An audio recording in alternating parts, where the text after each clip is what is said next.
Israel is responsible for one of the cruelest genocides in modern history. At the same time, since October 2023, the Tel Aviv Stock Exchange has soared by 213% in US dollars, amassing $225.7 billion US dollars in market gains, including 67.8 billion in the last month alone. One people enriched, one people erased.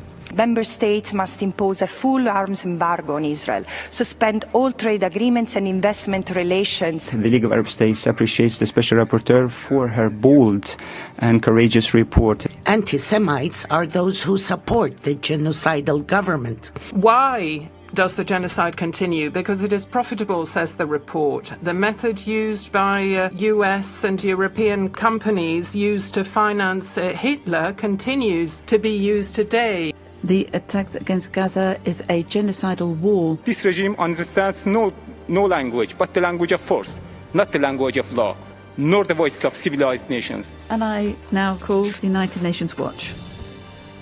Mr. President, is today's report balanced? Israel is accused of genocide 68 times. Now, on October 7th, the world saw Hamas start a war by invading Israel, firing thousands of rockets, massacring 1,200 people, including families and little children in their homes. Hamas pledged to do it again. Israel has been fighting a just war against a terrorist army, which cynically embeds itself among civilians. Ms. Albanese, war is not genocide. But in your report, there's no war at all. It's only about Israel.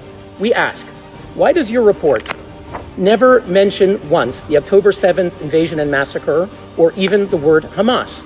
Why does your report never once mention Hezbollah on October 8th? Joining Hamas's war, they began firing thousands of missiles at Israel. Why does your report never once mention the Islamic Republic of Iran, which armed and trained its proxies and orchestrated the attacks, which itself fired hundreds of missiles at Israel? They openly call for genocide against the Israeli people. Why didn't you find reason to mention them once? Distinguished delegates, this report is an inversion. Silence on aggressors openly pursuing genocide, and demonization of our democracy, defending its people from a multi-front war. Ms. Albanese, do you now understand why a Swiss university canceled your panel this week for lack of balance? Mr. President, on April 1st, you released the report of the UN investigation, which found that the Rapporteur's trip in Australia was funded by external groups. Ms. Albanese, will you release the documentation? Who funded you? We will continue then with the next speaker.